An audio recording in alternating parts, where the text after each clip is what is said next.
சுருக்கெழுத்து தமிழ் முதுநிலை முதல் தாள் நிமிடத்திற்கு 90 வார்த்தைகள். Get ready for trial dictation for 2 minutes. 15 seconds. 10 seconds. 5 seconds. Begin.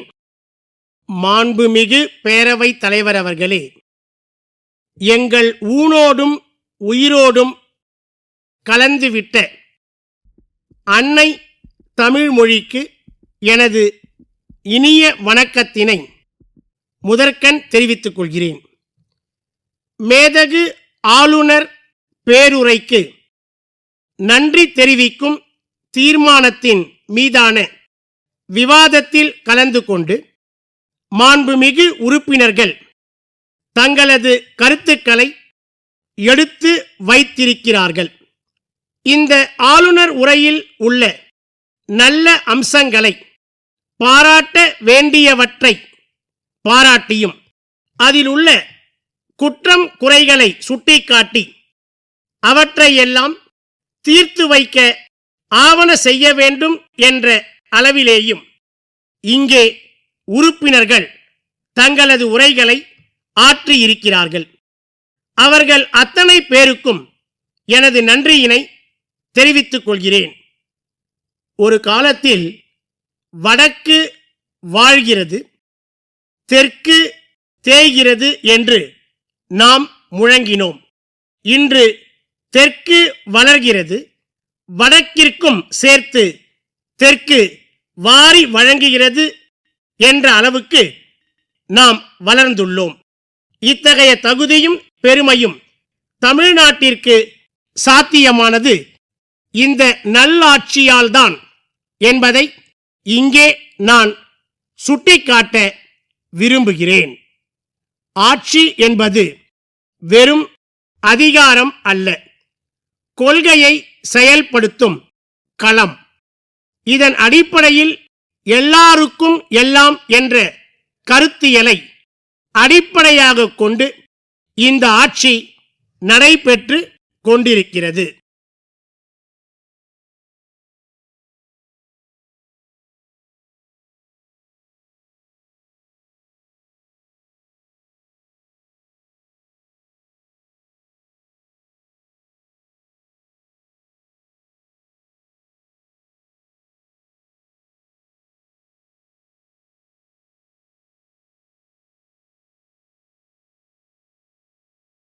வினாத்தாளின் குறியீட்டு எண் 291.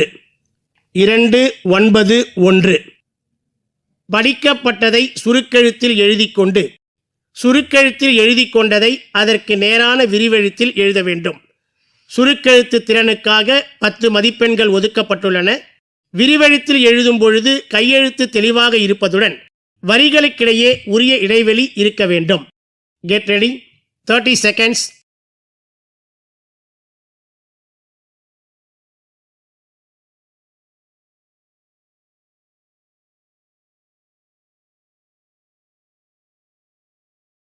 Fifteen seconds. 10 seconds. 5 seconds. Begin. தலைவர் அவர்களே, கல்வி மானிய கோரிக்கையின் மீது என் கருத்துக்களை தெரிவித்துக் கொள்ள விரும்புகிறேன்.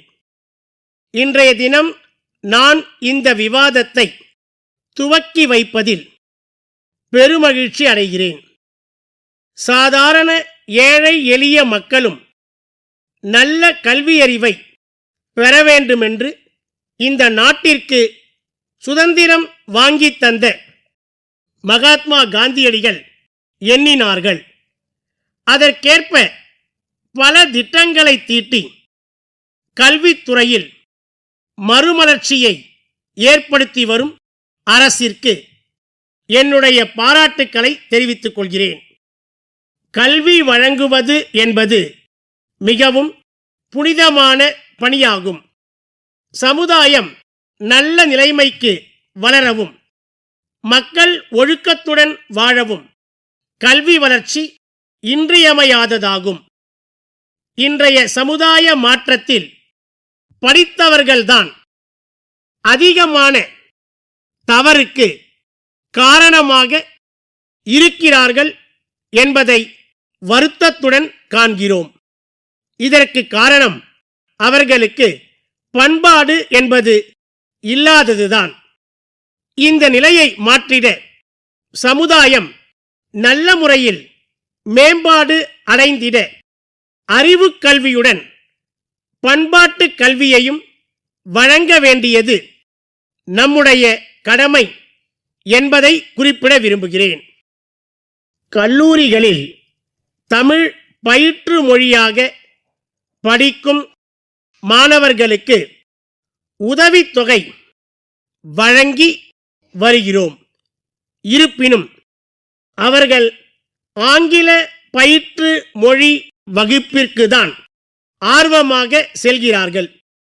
தமிழ் பயிற்று மொழியில் படித்த மாணவர்களுக்கு தமிழ்நாட்டில் வேலைவாய்ப்பில் இன்னும் முன்னுரிமை அளிக்கப்படுமானால் பல மாணவர்கள் தமிழ் பயிற்று மொழியில் படிக்க ஆர்வம் காட்டுவார்கள் என்பதை என்னுடைய ஆலோசனையாக தெரிவிக்க விரும்புகிறேன். நூலகங்களுக்கு ஒதுக்கப்படும் நிதியில் பெருமளவு பணம் ஊழியர்களின் ஊதியத்திற்கே சரியாகி விடுகிறது என்ற நிலை இன்றைக்கு இருந்து வருகிறது. நூல்கள் வாங்குவதற்கு அதில் 10% கூட மிஞ்சுவதில்லை. எனவே நூல்களை வாங்க அதிகமான நிதியை ஒதுக்க வேண்டும் என்று கேட்டுக்கொள்கிறேன். அத்துடன் நல்ல நூல்களை தேர்வு செய்து அவற்றை நூலகங்களுக்கு வாங்க குழு ஒன்றை நியமித்து குழுவின் பரிந்துரைப்படி நூல்களை வாங்க வேண்டும் என்று கேட்டுக்கொள்கிறேன். அத்துடன் பதிப்பாளர்கள் நிர்ணயிக்கும் விலைக்கும் நூல்கள் வாங்குவதை தவிர்த்து நூல்களுக்கு அவற்றின் தரத்தின் அடிப்படையில் அரசே விலை நிர்ணயம் செய்து அதன் அடிப்படையில் நூல்களை வாங்கலாம் என்ற எனது யோசனையை தெரிவித்துக் கொள்கிறேன். அருங்காட்சியகங்கள் பல்வேறு மாவட்டங்களிலும் ஏற்படுத்தப்பட்டுள்ளன. மாணவ மாணவியர்களும் பெரியவர்களும் வெளியிடங்களிலிருந்து வந்து அவற்றை பார்வையிடும் போது உரிய விளக்கங்களை அவர்களுக்கு அளிக்க வேண்டும். இப்போது அது போன்ற நிலை இல்லாமல் இருக்கிறது.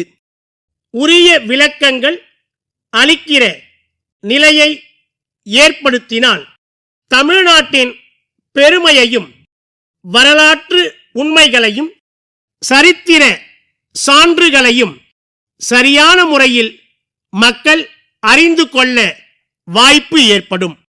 இதன் மூலம் நமது புராதன சின்னங்களின் வாயிலாக நமது நாட்டை பற்றியும் நமது பகுதியை பற்றியும் உள்ள சரித்திரத்தை வளரும் இளம் தலைமுறையினர் அறிந்து கொள்ள முடியும். தஞ்சாவூர் அண்ணா சாலையில் உள்ள அம்பிகா நிறுவனத்தார் சென்னையில் உள்ள திருவாளர்கள் அமரன் நிறுவனத்திற்கு எழுதிய 10/1/2025 நாளிட்ட கடிதம். அன்புடையீர், வணக்கம். தங்களது கடிதம் கிடைக்கப் பெற்றோம். மிக்க நன்றி. தாங்கள் கேட்டுக்கொண்டபடி புதிய ரக அரிசி மூட்டைகளை தங்களுக்கு அனுப்பி வைக்க தயாராய் இருக்கின்றோம் என்பதை தெரிவித்துக் கொள்ள விரும்புகிறோம். நாங்கள் தஞ்சாவூர் மற்றும் திருவாரூர் மாவட்டங்களில் நேரடியாக சன்ன ரக நெல் கொள்முதல் செய்து அதிலிருந்து சிறந்த ரக அரிசி உற்பத்தி செய்கின்றோம். நாங்கள் இவற்றை 10 கிலோ, 25 கிலோ, 75 கிலோ மூட்டைகளாக கட்டி விற்பனைக்கு அனுப்பி வருகிறோம் என்பதை தங்களுக்கு தெரிவித்துக் கொள்ள விரும்புகிறோம். தாங்கள் எங்களது நீண்ட நாளைய மற்றும் தொடர் வாடிக்கையாளர் என்பதால் தங்களுக்கு 20% கழிவு வழங்க தயாராய் இருக்கிறோம்.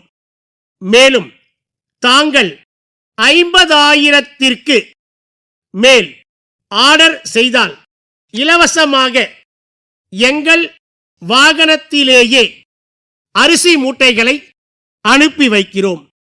தங்களது தேவைகளை நாங்கள் உடனே வழங்க இயலும் என்ற உறுதிமொழியையும் தெரிவிக்க கடமைப்பட்டுள்ளோம்.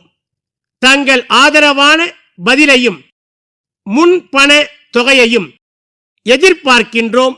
நன்றி. தங்கள் நம்பிக்கையுள்ள